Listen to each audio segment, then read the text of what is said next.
Thank you for moving up. Unlike this morning when I kicked off events, I'm going to do more bios this time so we know who the people are in front of you, because not everyone's been at the workshop and you've been joined by some new speakers. So spare me that indulgence as I move through and introduce each of them and read off my page. But I've just got to say, in terms of reflection, I've made sure I've gone to every workshop for a period of time on it, and the breadth of content that you guys have sat through and engaged with today is quite extraordinary. So it's full credit to the organisers of the day, but also credit to yourselves for being willing to take on topics like startup and entrepreneurship and then move into global peace, and it's just been quite phenomenal. And the spread of experience that we've got on the panel means that it doesn't stop there. So as we go through the bios, that the mix of experts we've got here is quite eclectic in a good way. And so the real focus for this final session is an opportunity for you to ask any questions that have come up in your mind in the workshops you've been in, so specifically about the workshops if it's one of the people who delivered the workshops, or more generally about the theme today around leadership and convergence. So I urge you to take advantage of the opportunity to ask those questions. But now I'm going to do the bios. Ready? I'll try and praise the conversion. So Sophia Dimitriadis is the first panel member here, and Sophia, for those of you who were in the meetings room in the last session, you know Sophia. She's the founder of two startups, Dream Teams and Dream Internship, which is DIA. Born networker and mentor, and a go-to person for international students, educations and agents, and spent a long time interviewing, working with entrepreneurs and really trying to understand their communication processes and the way that we work together. So the workshop is going fantastically down there, so I'll get you to clap at the end like we do with our children's primary school. Next we have Steve Killelea. So Steve is an accomplished entrepreneur in high technology business development and at the forefront of philanthropic activities focused on sustainable development and peace, and is the founder and spoke primarily today about the Institute for Economics and Peace, which was fascinating stuff. So welcome, Steve. Dr. Sarah Pearson is the CEO of ANU Enterprises and also a visiting fellow at the ANU College of Business and Economics. Sarah's also spent time working in government as the Director of Science in the Office of Chief Scientist, a nice non-controversial position. So we welcome her to the panel, Sarah. We move along. Antoinette Gomez couldn't be with us today.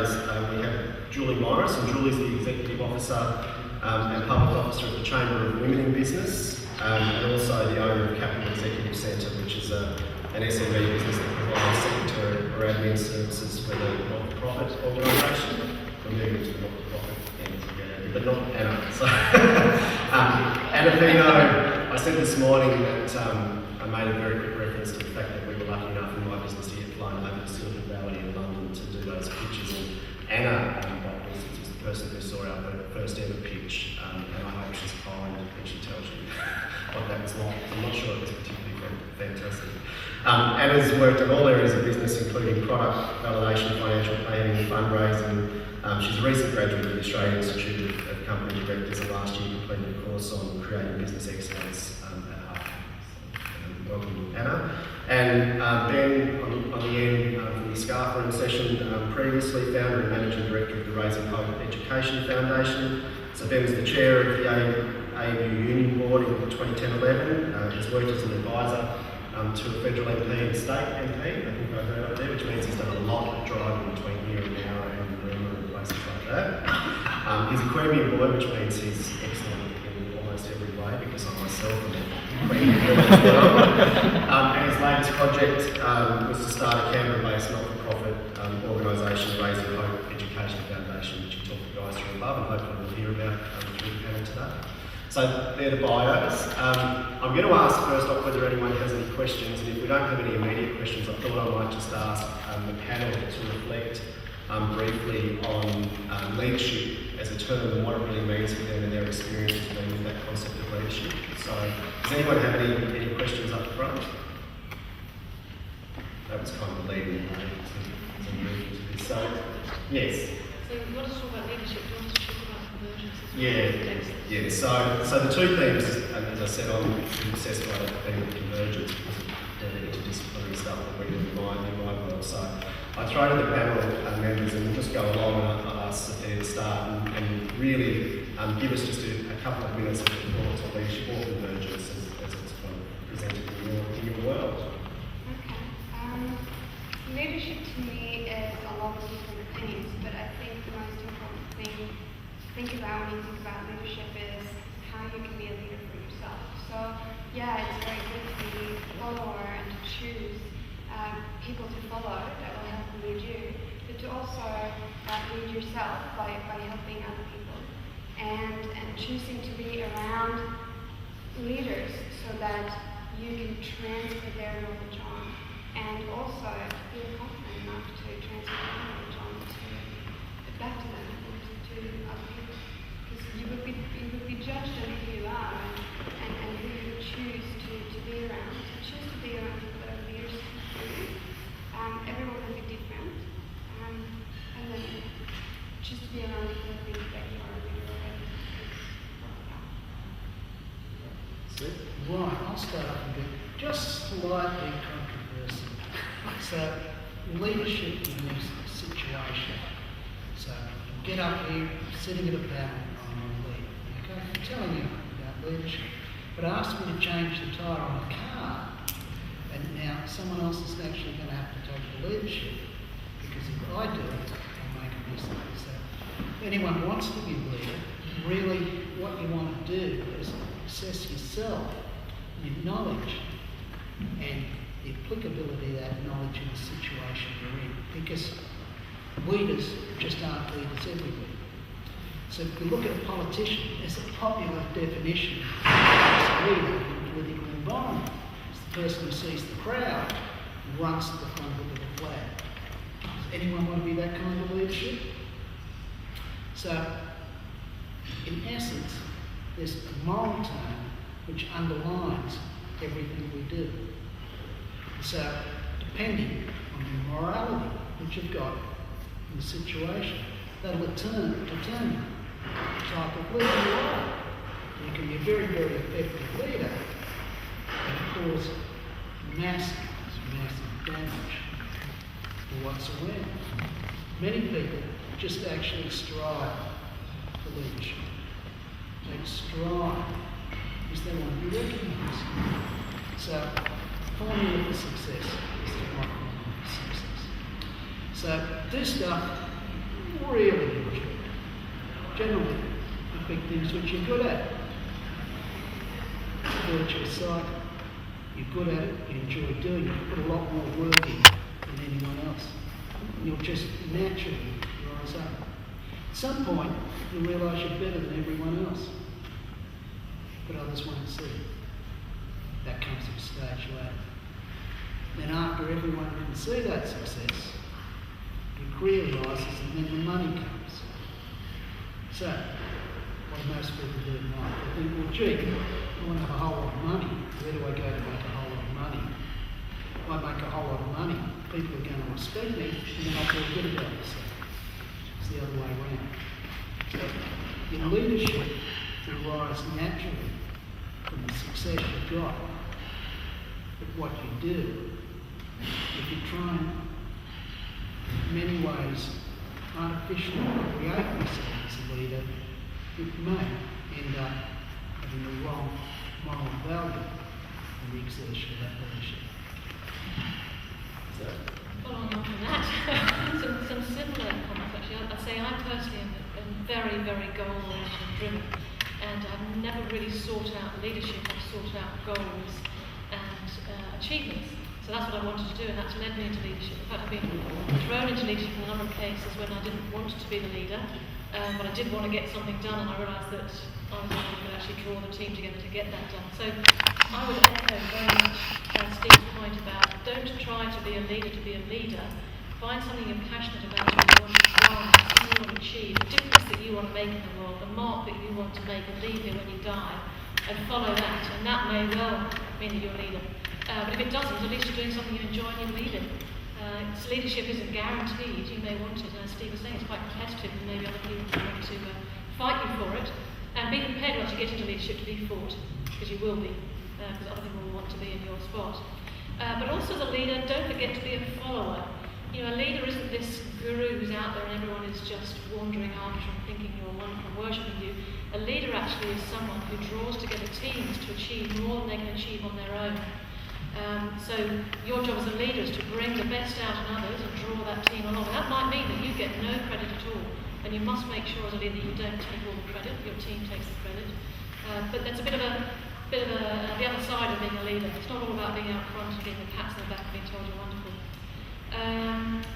Listen to people. So in leadership, don't forget to listen to people, and also make sure you understand what you can do, what you're good at as a leader and what you're not good at as a leader, and who to bring in to help you achieve those things. So see the great in everybody else. In terms of silos, I hate silos, and Convergence is all about breaking down silos. I've done lots of work in all sorts of areas where there are different silos. For instance, I was a physics academic for 6 years, and I did a lot of work with schools trying to draw students to be interested in science. I was a physics academic, wanted them to come and love physics. So I'd run these events, and I realised at universities you've got the sciences and the arts, and I thought, stop that for a while. How ridiculous is that? So I'd get the arts people to run events. In fact, I got the arts students, the guys who do theatres, who could do the opening ceremony, and I got the guy who ran the theatres to do the science behind theatre. So forget silos. That's a science arts silo, but there's cultural silos, there are functional silos. Another job I've had, I was global head of open innovation for Cadbury. So I looked at transforming innovation within a large multinational from the R&D base. So these are researchers. And I quickly realised that if I actually wanted to achieve anything, we had to link in with the commercial guys as well. So the guys with the advertising, marketing, those sorts of things, as well as the manufacturing people. So all these different silos and cultures, all very happy to be in their own little silos, but that's an absolute load of rubbish if you're trying to achieve something. You need to break down those boundaries and be the sort of leader that can draw together different culturally and socially people. So I suppose the common theme of that is focus on a goal. You have a passion, a goal, something you want to drive, and you know, you might have the same passion and goal for the whole of your life. I haven't.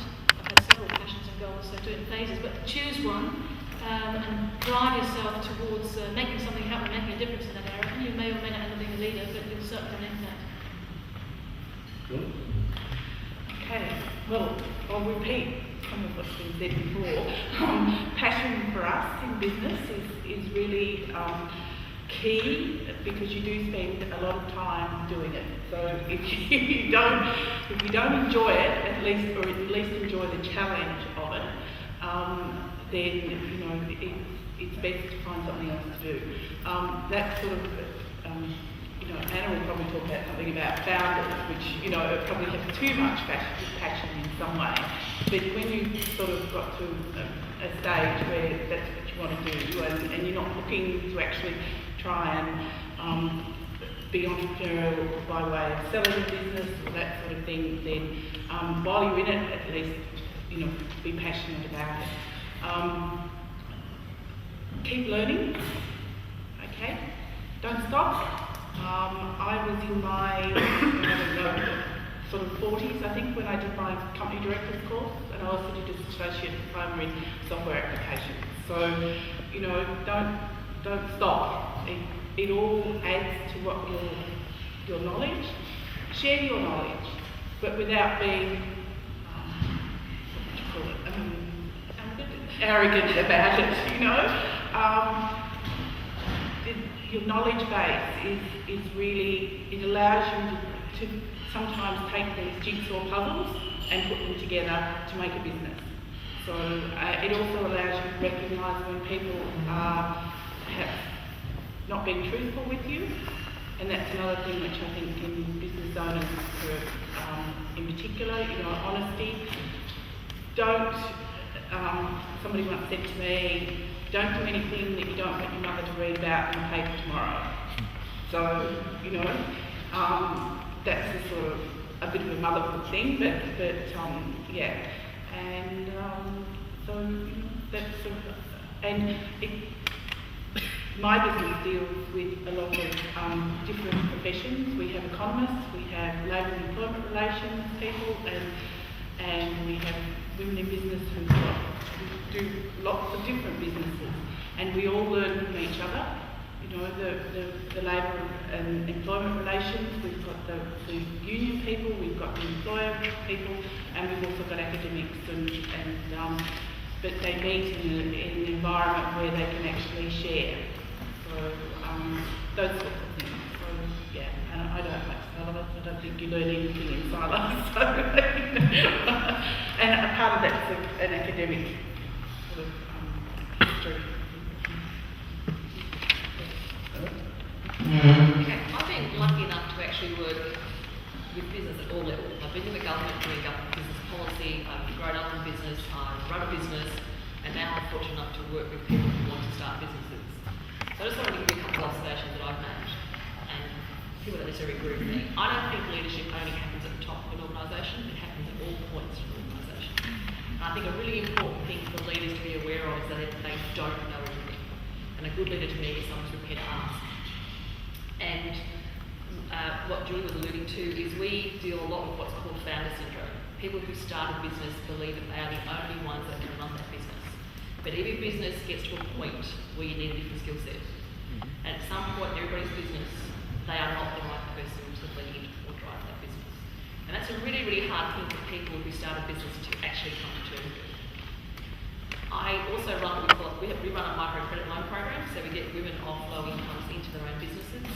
And one of the biggest observations for us is that they don't have the confidence in themselves to believe that they can lead their own business. And once you teach them some of the basic business skills, they have become some of the best business people I've ever come across. You know, their determination is absolutely amazing. So don't sell yourself short. The thing that we've seen about the most common thing for all these women is they don't understand what value they actually have. And you need to understand that before you start any kind of journey. And it's a really important thing to do. I've also just recently entered the world of not-for-profits, and it's a whole new world for me because leadership is always non-existent. The company I'm working with kind of just burbles from disaster to disaster, and we finally have put some kind of form of structure in place, and the organisation can't cope. So we're having to go through this whole cultural change. So leadership is about understanding that there is a whole lot of other issues. It's not just about the idea, it's about the people, it's about where the skill sets come from, it's about creating relationships at network and network at all sorts of levels.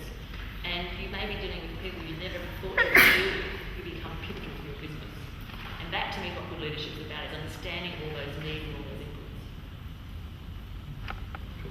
I think I have 3 key things that I think are probably the most important elements of true leadership that I've experienced anyway. I think the 3 things are doing what's right. Those I think I've worked with who've always done what they thought was right in any given situation were the ones that were inspiring. Whether I disagreed or agreed with what they were doing was right. The ones that offer hope for tomorrow, so whether that's in the context of being a manager in a small business and just being innovative and listening to people and offering that hope that it's not just the same now, it'll get better all the time. And progress and improving, not just for the sake of improving, but for making what you do better is critical, I think, for leadership. And doing this, so doing both those things, so doing what's right and being, I guess, progressive and entrepreneurial, while working with and understanding others. So not telling other people what to do, but working with them. Because leading people, I think, is about knowing what other people want from a situation and enabling that to happen, while also driving them to do what you believe is right and what's in the vision. And I guess some examples of this, so in terms of doing what's right, I work for an incredibly great man who's got a doctorate in international law and worked in Iraq and Bosnia and a number of other places with the Australian Army. And I'm quite passionate about violence against women, and I'm an ambassador for White Women. And I really wanted him to do a press release about White Ribbon, and he said to me, Ben, violence against women is just one of those things that are unacceptable. And if you can say to yourself that something is unacceptable, you have to do something about it. And that to me is true leadership. He was demonstrating his understanding of leadership in that essence. And I was really impressed by that. And he then went on to say, it won't always be this case. There will always be bad people, yes, but we can change society by leading and by showing an example. And of course I like that. So it was amazing. There's little moments in life where people offer you a little insight into themselves. Yeah. It's amazing how many of those themes started with Professor Young this morning with his 12 leadership lessons, and we've gone through most of the sessions, so it's really nice to hear common themes coming up. That was also a little test of the panel to see who would talk long or short, and they all said they're pretty spot on, so that's good to pass that test. So does anyone have any follow-up questions to what you've just heard? Yep. My name is Sean. I'm a PhD student at Convergence, and I'm doing cross-disciplinary work. I just want to say the whole panel, I think, has been fantastic. Day, very inspiring talks. And I just wanted to follow up on just what was brought up, I think, by Steve about this, what I consider a moral compass that needs to underpin all of what we do. Because I'm a doctor by profession, I've been there for 14 years, and I've been in academia for 6 years as a student. And something we were talking about that last talk with Sophia also, one of the 7 points, there's these points that keep coming up. And one of them, in the talk, the speaker this morning even, who gave a great talk with neuro-linguistic programming, she put the main thing down to integrity. And integrity and sincerity came up in your slides. And this moral compass about world peace, all those sort of things. So this is what's being taught, and this is where we're going. But I find there's a paradox in terms of if anyone's been in the workforce or even in academia, to notice that we have a range of leaders who we're under, who occupy the positions of power. And in that range are some really good people. We're so lucky to have a Vice Chancellor who give a speech like that, for example. That was inspiring to me. However, on a day-to-day basis, if you spend some time with PhD students, you know what the kind of talk is. There's often lower levels of leadership. There's a whole range in the workforce, the same in healthcare, and that's one of the reasons I got into medical education. So my question, I guess, is if you want to keep this moral compass, is what Ben was saying, I agree. My example is as a doctor. If I'm an emergency doctor, you see the effects of violence firsthand. I did my research in about 2 hours away from a war zone. So you can see what is happening. We know that what is happening in the media is actually whitewashing and glorifying something that's pretty despicable to most people when you ask them. But yet, we're not taught the skills of advocacy as doctors when we could be the best people to advocate for its ill effects. I think Anna mentioned that sometimes you've got to be taught how to do that. So a lot of people in positions of leadership are not taught what we're taught at the moment. So it's quite very easy to come away and go to a talk and then see what's done in our experience of the real world and just get sucked into that. What is your, perhaps Steve, I was going to say at the start, what is your way when you've obviously got a vision with this moral compass underpinning it? Did you come up against a lot of resistance for your ideas? And what was your, maybe all the panelists can say, what was your way of dealing with that? Which was it? In Sri Lanka, in the northeast of the country. So that was the LTT government. Right. I can't put it back in here. So I'll start, I'm going to hit a few different angles. I myself never had any interest in being a leader. In fact, I've always tried to give it to someone else, but I can never find anyone else doing what I wanted. So I just sort of naturally oscillated to it. So I have no desire for leadership. But a lot of people are just driven by it, and it's part of it is to get it out. They want it out. Okay? And people who are driven to be a leader for power generally latch on to some organisation. It doesn't matter what organisation, and that is the vehicle for them to express their power. You'll see it in politics all the time, you see it in universities all the time too. So, that's one form of leadership. So the further you get up the top, that form of leadership, the less moral it is, the more corrupt it is, the more self-serving it is. It's another form of leadership. And that's people back to doing things which they do really, really well, and they just naturally oscillate towards the leadership. And with that, generally, will just come a natural moral integrity. Now, my own experience on leadership, people see, and this is really, really been found out by me many times. People see me as being intelligent, being able to see over the horizon, great strategic skills when everything's going well. When everything's not going well, everyone's back to questioning the strategy, the management style, etc., etc. So you look at Rupert Murdoch. So News Corp's going well. Great leader, everyone follows him in that moral integrity. But it starts to implode and find people are going to deserve more. You see that regularly with people who still might have a great strategic vision. So a lot of the time, one of the biggest motivators for people's success, give them success, and I'll follow them. It's pretty simple. But that's the way it is. Now, I've made my money out of basically invention of ideas. So the first company set up 2 global IT companies. The first one ended up publicly listed on the NASDAQ, the second one on the AIESEC. Institute for Economics and Peace now, it's basically one of the leading research groups in the world on studying international peacefulness. My experience is there's about 1% of the population who can actually grasp a new idea and actually get it. Okay? Know how important it is. It's about another 10% of the population which are early adopters.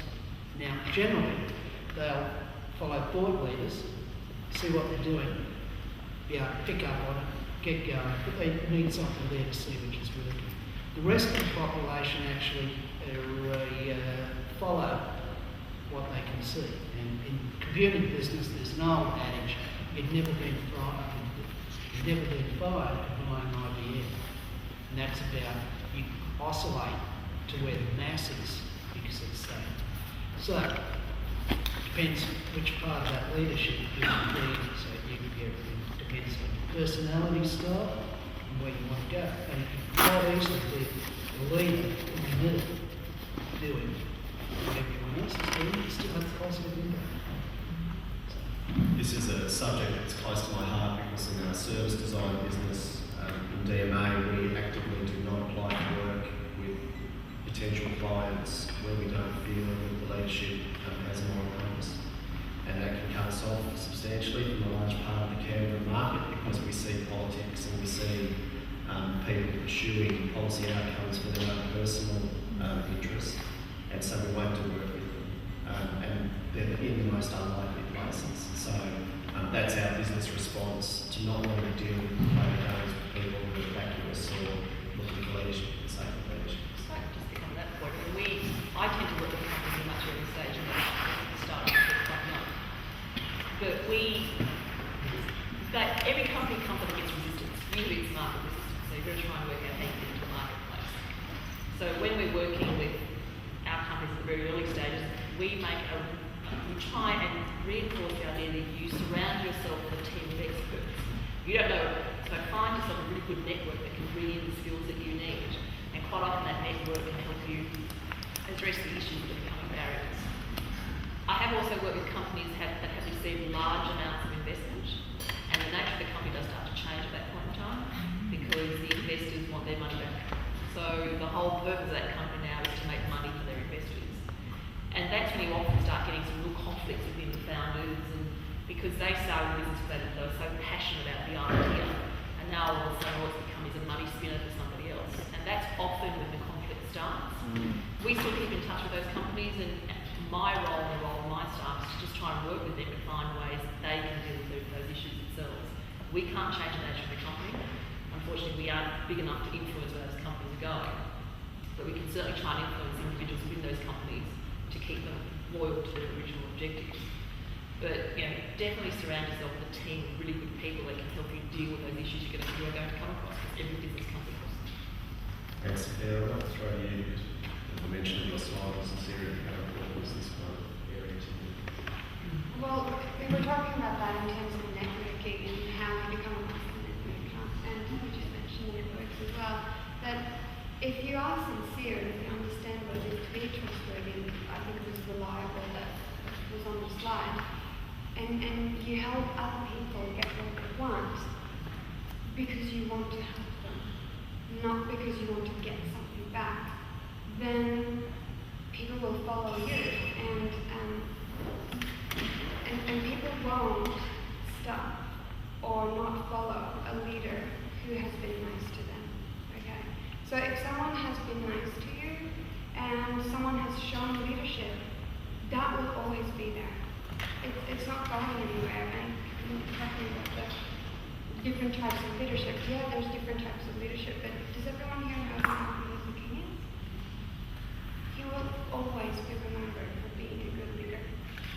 Okay, he didn't run a corporation or anything, but he ran the civil rights movement to justify human rights for Afro-Americans. And that leadership is not going anywhere. It's embedded. And he talks to the why. And I think that's something about being sincere. Why are you doing this? Honestly, why are you doing this? And those are the things that I think. Any other thoughts on that? I think that fits with me, that drive, and that goal, and that passion. You end up, then you're a trailblazing leader, so if you believe in something and you're sincere about it because you believe in it, and people will follow you because it's so exciting to follow you, because you're doing these things that you're so passionate about, and that draws people in as well. Another question? Can I just say on that ethical one Yeah. though, so there's Melbourne Business School have got a new course called Ethical Leadership, and it's funded by the Fairfax Foundation, and I know some of the people who are running that, and I think their aim is to try and drive more ethical leadership throughout the nation by teaching people what ethical leadership is. So check it out and see what they find. Well, that leads into my first question I had in there, which is leadership. So I've been in about 5 of the workshops today where people have said leadership or entrepreneurship can't be taught, which I think is an ongoing debate. What's the panel's thoughts on the concept of some of them? Leaders are born, not made, and entrepreneurs are born, not made. Unfortunately, I'm a psychologist by training originally, and I definitely believe you cannot teach entrepreneurship. Yep. It's an inherent characteristic that you're born with. You can teach people to become good business leaders, and I think there's a very big difference. Yeah. Because running a business is about a certain skill set, whereas being an entrepreneur is just about a personality trait. So I have arguments like this all the time because we constantly disagree. But I've seen entrepreneurs, the moment they can start talking, they're already coming with ideas and they can't help themselves. And I've seen people become very good business leaders who have very, very fundamental skills in it. So I believe that one can be taught and one can't. Okay. Other thoughts on that? Yeah, I'm of the view that entrepreneurship is something like yours. I think it's an innate skill. But who in this room is illiterate? Who's one? Lecture. Okay, and who's illiterate? Anyone in the room illiterate? So, some people are much, much better at articulating themselves and much, much better at reading and writing, but we can learn. So, same thing with entrepreneurship. So, if you're looking for the really stunning entrepreneurial successes, like they're people who just happen in spades. But most people might have a little bit. Or you can be taught a little bit more. So, but generally, I think what we've got to realise it's a skill like good hand-eye coordination, good at maths, good at reading, good at music. It's another skill like that. I'm sorry, I'm just confused by your definition of business leader versus entrepreneur. Is an entrepreneur, in your eyes, the person who comes up with the ideas, and the business leader the one who executes them? Yeah. Or is the entrepreneur the one? Let me give you a classic example. A couple of years ago, one of my previous jobs was I worked for an incubator that had an investment fund. So we actually started companies and invested in them and grew them. There was one company we sold, I think it's like 4 years ago now, we sold it to General Dynamics. It sold for $30 million. The founders actually all came out of the CSIRO. We had one of the guys decided he was going to be the CEO. He was one of the current CSIRO, sorry. And one of the founders decided he was going to be the CEO. The company went nowhere. He was absolutely a brilliant technician. In his field, he was absolutely mind-blowing in terms of what he knew. We actually went out to the market and brought in a someone that knew nothing about technology, had no understanding of technology whatsoever, but he knew how to run the business. So he knew how to get the finance, how to make the networks, how to get the markets, how to distribute the product. Within 12 months, we sold that company for 10 times what we thought it was worth. That was all because that guy had come in and put the right structure around the technology. The founders stood brilliant, you know, they stood brilliant individuals. They're just really bad business people. You know, and that to me is the difference. I'd ask Julian then, in terms of not-for-profit view, is there a difference in the entrepreneurial flair or the business leadership in an FP situation in your mind? To my experience, not-for-profit should still be run like you're running a business. You know, the basic fundamentals of financials, you know, the marketing, all that sort of thing, should still, the fact that the surpluses are retained within the organisation and can't be distributed to the members is, you know, it's not important, but the basic fundamentals are just like operating a business, you know, and if you don't do that well, you're not doing the members the service. In terms of leadership of not-for-profits, you know, a good president or chairman or the leader of the board, the best boards I've seen work with when the board's working best as a whole, acknowledging each other's particular expertise. When you get a president who is autocratic, leads to situations that I think have been more publicised this year in terms of media and things like that. So I think, you know, acknowledging the expertise that sits around the table and having a fair board, the board working with the CEO, if there is a CEO. A lot of not-for-profit boards are working with volunteers, which is another challenge again, and that's even more important to acknowledge the people that you're working with and their expertise. So yeah, it's just still the fundamentals are there. I'd agree with that, but I'd say with regards to leadership and entrepreneurship, I don't think you can teach it, but I think you can evoke it out of people.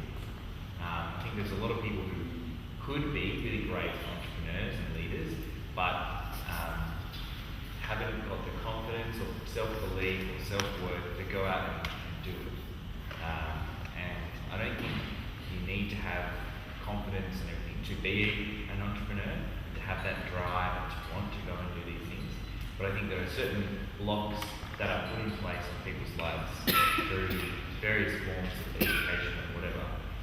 I think that if you can remove those blocks, you can really evoke out some incredible people. But yeah, no, I agree. I don't think you can't just teach. They've got to have it or want it. But yeah, you don't think you can evoke it out of people and help to remove the blocks. And when you woke up that morning and said, I've got a pretty sweet job with a good local member who's a great guy and I'm young, but I think I want to get out of bed tomorrow and start up a not-for-profit endowment fund based on education. Did you get out of bed thinking you were an entrepreneur, or did you get out of bed thinking about the outcome that you were seeking? What was your thinking when you made that decision? No, it comes back to, I guess, what I was saying before about thinking that something isn't right and wanting to do something about it. I've obviously had a tendency to go into leadership positions and try and be in those sort of positions, but it has to, I've learned, but it has to come from a core desire and a core passion, and that's the only time the leadership work will be worth anything. And so that's, I guess, the core passion and desire to do something is the most important part. That's why I guess I was thinking.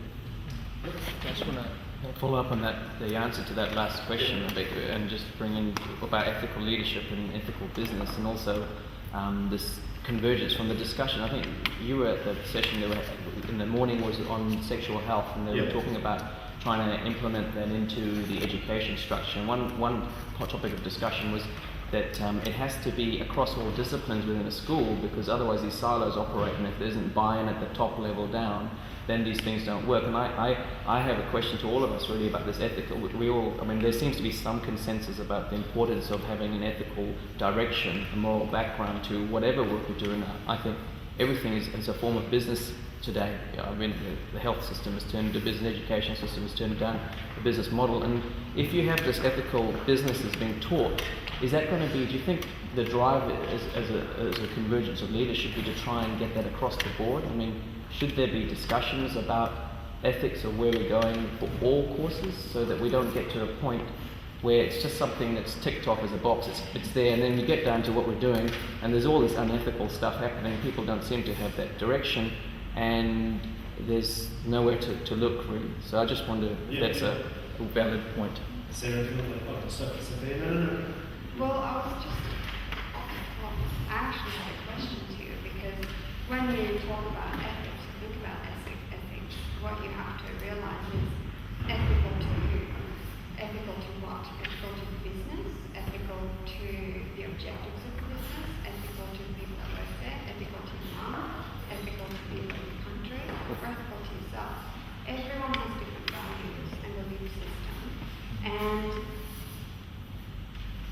they're different, and so what's ethical to me is not going to be ethical to someone else sometimes, and it's having an understanding of what's ethical to someone else. I think when you start a business and you monetize ideas or passions, you deliberately take a little bit of ethics out of it sometimes, because you are monetizing something, and so you are detaching the idea from that soft, fuzzy human relationship that is like the cozy bit, or is it the non-cozy bit? Can you have both? So ethical to whom is what you have to think, and I think that the best advice is to make sure that you just do what's ethical to you.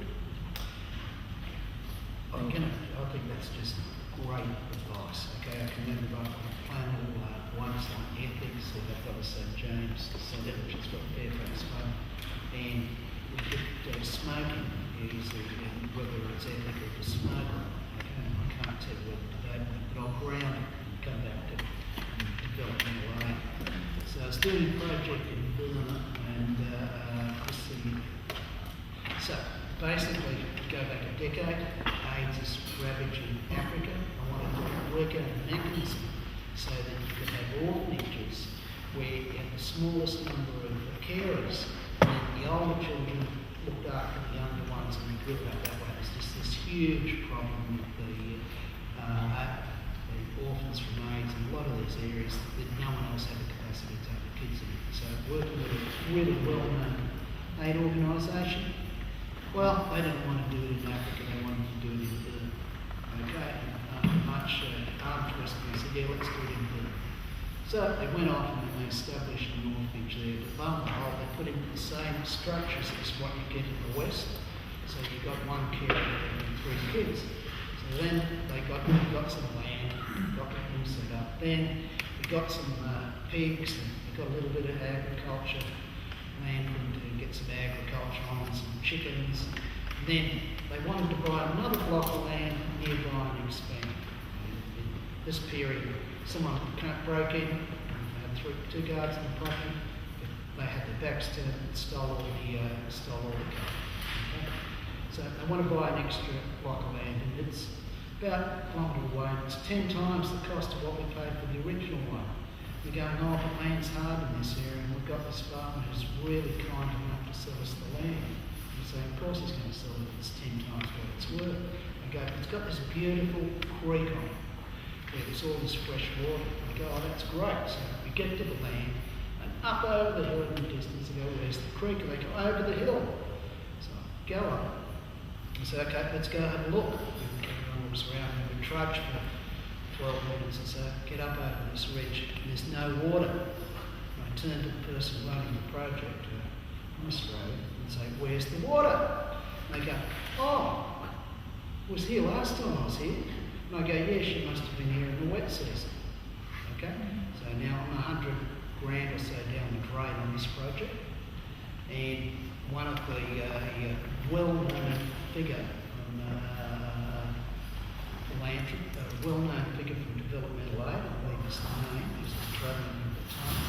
So we're walking back, it comes up to me, it comes up next to me, it's close like this, and says, Steve, don't be too hard on them. Now, back to counting the money. Okay, so in business, you've got this competitive aspect which drives your efficiency. So what you're doing is you're measuring people on the outcomes. The developmental aid, the people who are attracted to it, attracted by the heart. So you end up with an outcome. So you tell me which one's ethical. Just picking up on that point, the microcredit loan program we run has no interest rate attached to it. We provide loans with no interest. And our model is based on the Green Bank model, which you've probably all heard about. And when I was in the US last year, I actually spoke to the agencies that manage some of the Green Bank loans in the US, and they told me that they charge up to 75% interest. So is that ethical or isn't it? Because, but their argument was we are giving people who have no other access to money to build a business. And particularly women are renowned for being very clever about when they do a very small amount of money. So this being ethical to me, because I'm doing it for no interest, but I can only do it for a small number of women. Or Grameen Bank, who's charging an interest rate, but they're helping millions of women. So But are they helping them though? they are. These women are becoming. To be honest, the Grameen Bank model has changed slightly, but they have been very successful in what they've done. Now they are a business. You know, the Grameen Bank. Sorry. No, this is providing loans in third world countries for women to start their own businesses. But we can do it through the whole lot. Not in the middle of Africa. They do. Yeah. Well, they may, but the issue for me was dealing with people with no money at really high interest rate attached. But then we look at net results. Is that ethical or not? So going back to your point, in that scenario, it is ethical because it's still helping people. You know, the Green Bank is a business.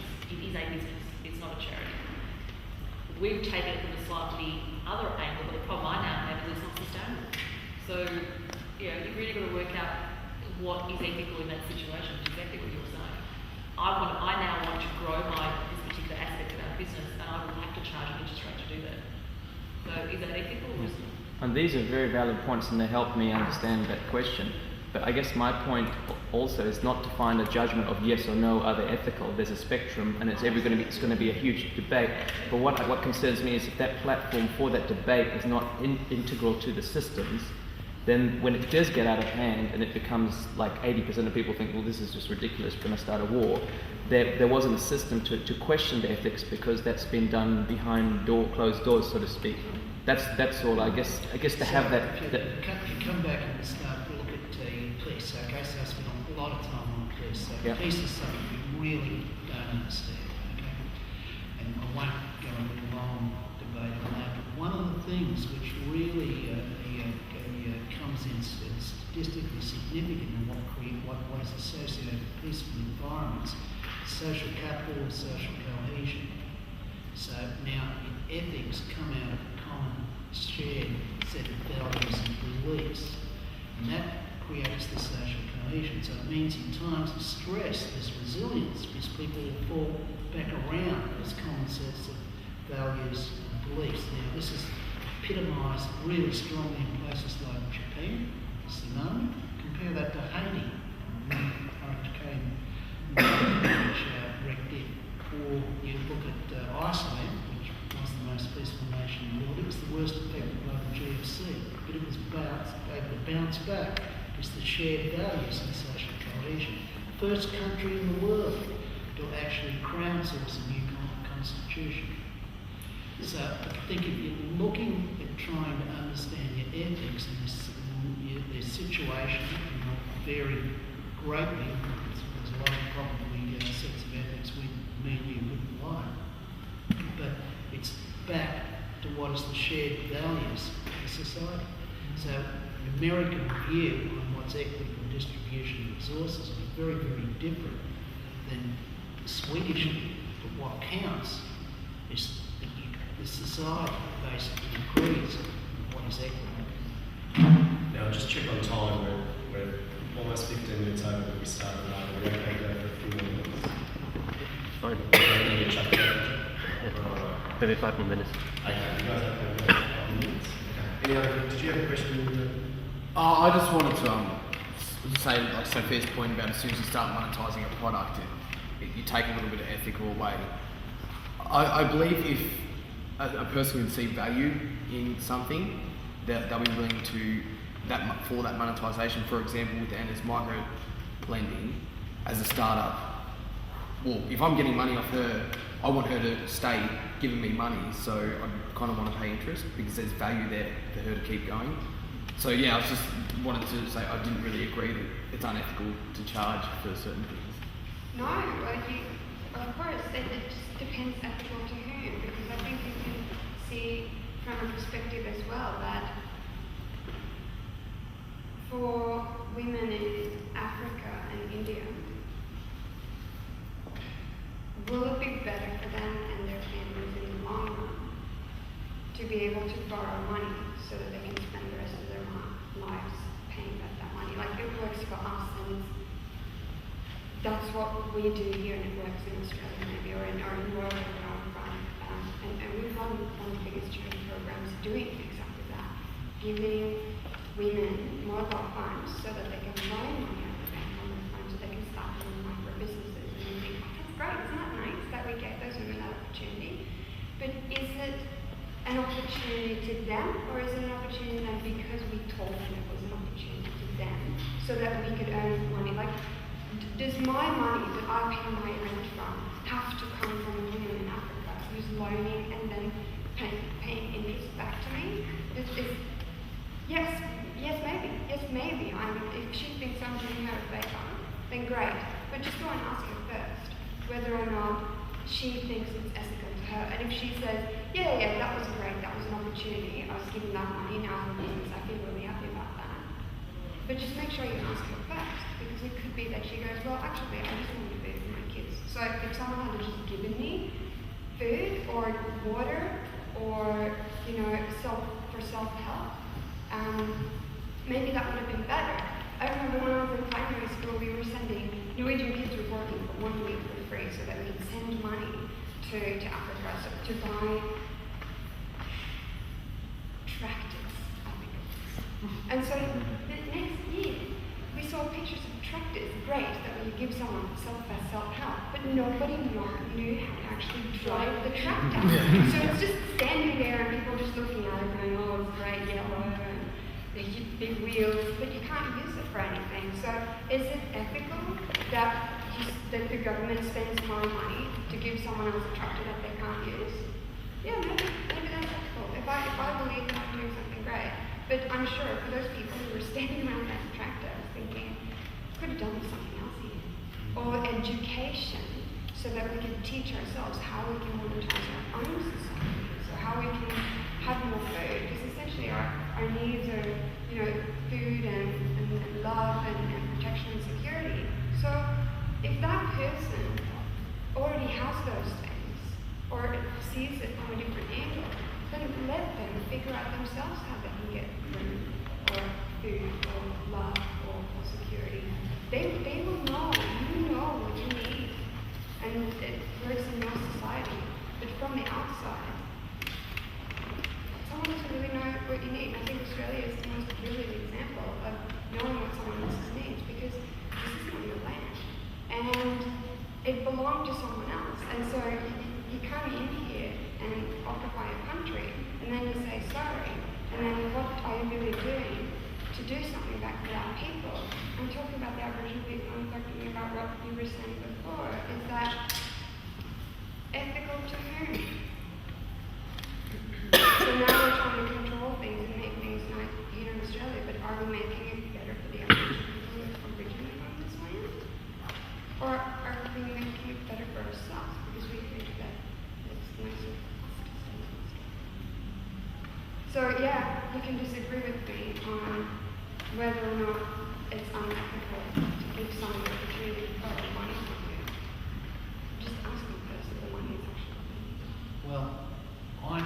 certainly willing to migrate to Oslo if someone pays me enough. Oslo is the only city in the world which during the middle of winter has got these cross-country snow runs right through the centre of the city. Just great. So pay me enough money, I'll migrate to Oslo. I'd go to Berlin. It's just my choice. I do a little bit of work with, because of, between the Charitable business and the National Council of Women in Australia, and with this, it's about choice, I think. You know, you give people a number of choices, and provided their moral compass is in the right place, they will pick the right choice. You know, so from the issue about whether women in Africa or India, I mean, my recall of the Green Bank was originally the money was paid back much earlier than they were required to do, and they had nearly 100%, you know, honesty, you know, yeah. So I think, you know, and I really do think that for the majority of those women, it was about setting up food stalls and doing things like that. Wasn't this, you know? So they're only doing what somebody else was doing, you know. So it's a choice thing. Because my moral compass is I will never give a loan to a woman that will put her in a much worse position. I just won't do that, right? Because I morally can't do that. But I will look at that woman in a whole lot of other ways, and we get it to a point where she reaches that loan. But yeah, so we do it quite differently. We just don't give the money to everybody. There's a very strict process that we go through before someone can get access to that money. And one of my decisions is me giving you a loan because it's a liability. If that's going to put you in a worse position, I will not give it to you now, but I'll work with you to get you into a position where you can take it on. And that was my moral decision when we put this program together. So I just want to move on from the ethics now because we're running out of time and we've got to ask. It is still a bit on ethics, but for a lot of people here, they're probably going to find themselves in a few years graduating, going out into the workforce, into the professional services for some. What advice would you give to people, apart from just stick to your morals, for when they go in and deal as leaders with other leaders as all levels of management on keeping true to their moral compass and keeping true to their ethics without allowing themselves to be changed by, in some cases, an entire market whose ethics structure is purely the business orientation, or are there simply to try and benefit themselves, like you were saying with the politicians who are doing it only for self-interest? Some politicians. Some. It is difficult. I mean, the choice I made is I have never worked for a large company. I never will.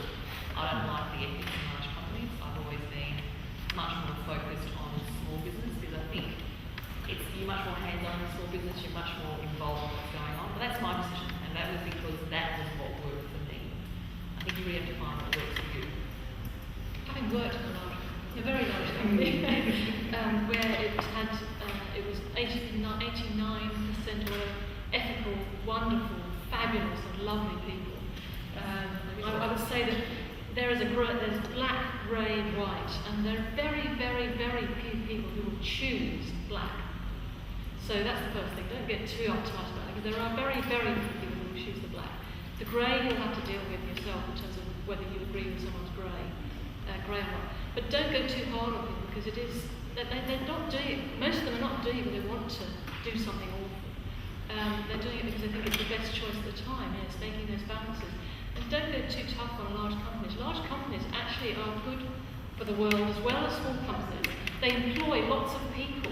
Cadbury brings joy to the world through chocolate. Chocolate actually improves your happiness levels, right?